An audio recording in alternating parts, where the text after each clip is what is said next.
5 star cloud kitchen. ఈ దారిలోకి మేము వచ్చాం. పూర్తి వివరాలకు చదవండి రేపటి సాక్షి హైదరాబాద్ ఎడిషన్. కూటమి ప్రభుత్వం ఆధ్వర్యంలో ఏదైతే నిన్న ప్రవేశపెట్టిన బడ్జెట్ అంటే ఒక క్లారిటీ అనేది లేకుండా ప్రజానికాన్ని మాయ చేసి మభ్యపెట్టి అబద్ధాలు చెప్పే విధంగా నిన్న కూటమి ప్రభుత్వం బడ్జెట్ ప్రవేశపెట్టడం జరిగింది.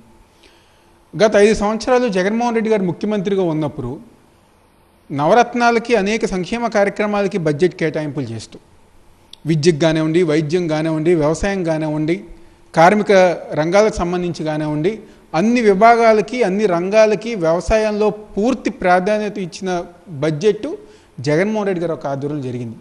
ఆ రోజు బడ్జెట్ ప్రవేశపెట్టినప్పుడు రాష్ట్రం శ్రీలంక అయిపోతుంది, దివాలా తీసేస్తుందని చెప్పని ఎవరైతే అబద్ధాలు చెప్పి ఎన్నికల్లో మాయ చేసి వచ్చిన కూటమి ప్రభుత్వం చంద్రబాబు నాయుడు కానివ్వండి, పవన్ కళ్యాణ్ కానివ్వండి, ఈరోజు వాళ్ళు ప్రవేశపెట్టిన బడ్జెట్ ఒక్కసారి కనుక చూస్తే దేనికన్నా పూర్తిగా వాళ్ళు ఒక క్లారిటీ ఇచ్చారా? వ్యవసాయానికి ఇవ్వలేదు, రవాణా రంగం కానివ్వండి, బిజినెస్ వ్యాపార రంగం వాళ్ళకి కానివ్వండి, లేకపోతే వాళ్ళు ఎన్నికల హామీల్లో ఏదైతే ఇస్తాను అని చెప్పిన సూపర్ 6కి సంబంధించి ఏదైనా బడ్జెట్లో ప్రాధాన్యత ఇచ్చారా అని చెప్పని కూటమి ప్రభుత్వాన్ని ఈరోజు మేము అందరం క్వశ్చన్ చేస్తున్నాం. కేవలం వాళ్ళకి సంబంధించిన మీడియాలో ఆహో ఓహో ఈ సూపర్ బడ్జెట్ అసలు ఎవరు పెట్టలేదు, సంపద రావటానికి, సంపద సృష్టించడానికే దాదాపుగా ఎన్నో లక్షల కోట్లు మేము కేటాయించామని చెప్పాను. అంటే ఏ విధంగా చేస్తారు?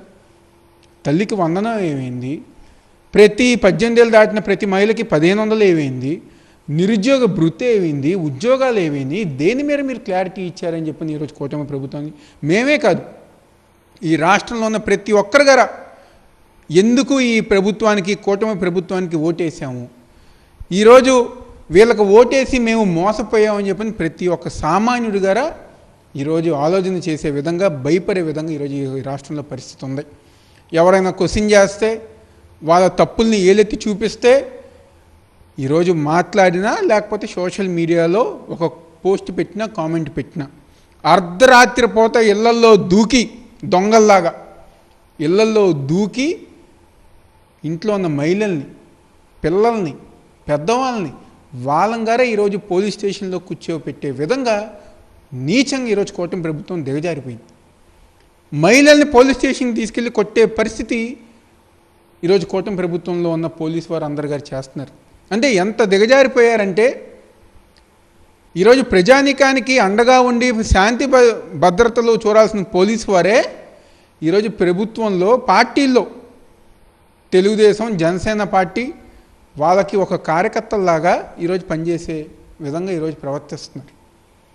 దౌర్జన్యాలు, ఇసుక అక్రమాలు, మద్యం విచ్చలవిధతనంగా ఈరోజు రాష్ట్రంలో రాజ్యం వెళ్తుంది.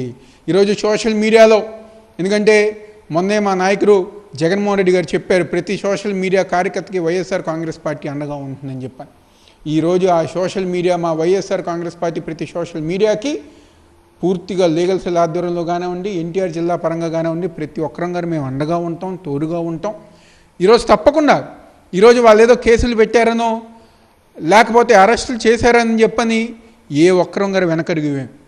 ప్రతి ఒక్కరు గారా ఈ ప్రభుత్వంలో జరుగుతున్న అన్యాయాలు కానివ్వండి, అక్రమాలు కానివ్వండి, దౌర్జన్యాలు కానివ్వండి, దాడులు కానివ్వండి, ప్రతి ఒక్కటి గారా మీడియా ద్వారా, సోషల్ మీడియా ద్వారా ప్రశ్నిస్తామని గారు ఈ సందర్భంగా చెప్తూ ఈరోజు సూపర్ 6లు అమలుపరచను.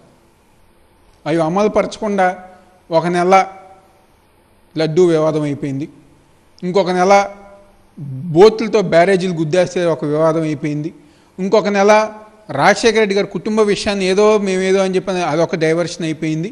ఈరోజు లోకేష్ చెప్పారు కదా 3వ చాప్టర్ అని చెప్పని, ఏంట్రా అంటే సోషల్ మీడియా కార్యకర్తల మీద అక్రమ కేసులు. ఇదే కదా మీరు చేసేది. ఇంతకన్నా మీరేం చేయగలరా? మీరు ఎన్ని చేసినా, ఏమి చేసినా వైఎస్ఆర్ కాంగ్రెస్ పార్టీ జెండా మోసిన ప్రతి ఒక్కరి గారా ఎన్ని కష్టాలు వచ్చినా, ఎన్ని ఇబ్బందులు వచ్చినా జగన్మోహన్ రెడ్డి గారు వెంట నడుస్తానికి ప్రతి ఒక్కరి గారు సిద్ధంగా ఉన్నామని చెప్పాను. సూపర్ 6లు అమలుపరచండి. ఏదో ఈ డైవర్షన్ పాలిటిక్స్ చేస్తే ప్రజలు మర్చిపోతారని చెప్పి అనుకుంటున్నారేమో, తెలుగుదేశం పార్టీ వాళ్ళు రోడ్డు మీదకి వస్తే ప్రజానికం నిలదీసి అడిగే పరిస్థితులు దగ్గరలోనే రాబోతున్నాయని సందర్భంగా చెప్తూ సెలవు తీసుకుంటున్నాం.